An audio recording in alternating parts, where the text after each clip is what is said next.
এইডাল চাফা কৰিছোঁ, এইডাল ধুনীয়াকৈ এই ছাইডৰ এইবিলাক লেতেৰাবিলাক নোহোৱা হৈ গৈছে। এতিয়া কেৰাহীটোহে যায় নে নাযায়। যি এটা আপোনালোকৰ মাজত বহুত ধুনীয়া বস্তু লৈ আহিছোঁ, এইটো হৈছে কিটচেন ক্লিনাৰ। মানে আমাৰ যে গেছ আৰু কেৰাহীবোৰ যে ক'লা হৈ যায়, যিটো তেলৰ দাগ লাগি, সেই বস্তুটো চাফা কৰিব পাৰি। কিন্তু যেতিয়া মই গেছৰ এই ষ্টেণ্ডকেইডাল চাফা কৰিছিলোঁ, অলপ সময় দি ৰাখি দিছিলোঁ, তাৰ ছাইডত যিখিনি মামৰ লাগি আছিলে সেই গোটেইখিনি গুচি গৈছে আৰু বহুত ধুনীয়াকৈ চাফা কৰিছে। কিন্তু সেই ভিডিঅ'টো মোৰ কৰা নহ'ল। এতিয়া মই কেৰাহীটো ক'লা কৰি ৰাখিছিলোঁ, ভাবিছিলোঁ এইটো যেতিয়া মোৰ পাৰ্চেলটো আহি যাব তেতিয়া মই মানে চাফা কৰি দেখাম। তাৰপিছত এতিয়া মই এইটো ইয়াতে ধুনীয়াকৈ স্প্ৰে কৰি দি দিছোঁ।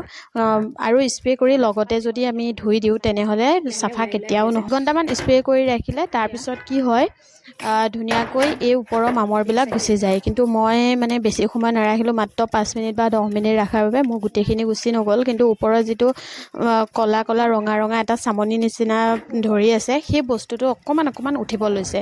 তাৰপিছত মই আকৌ এদিন নেক্সট এনেকৈ অলপ সময় তিয়াই ৰাখিছিলোঁ, তেতিয়া কিন্তু বহুতখিনি গুচি গৈছে। আৰু বস্তুটো ভাল হয়, যিসকলে ল'ব বিচাৰে ল'ব পাৰিব। কিন্তু বিশেষকৈ গেছৰ যে ষ্টেণ্ডকেইডাল যে থাকে যে, সেই ছাইডে ছাইডে মামৰখিনি আমি চাফা কৰিব নোৱাৰোঁ, সেইখিনি বহুত বেছি ধুনীয়াকৈ চাফা হয়, কেৰাহীটো অলপ কমকৈ। এতিয়া মই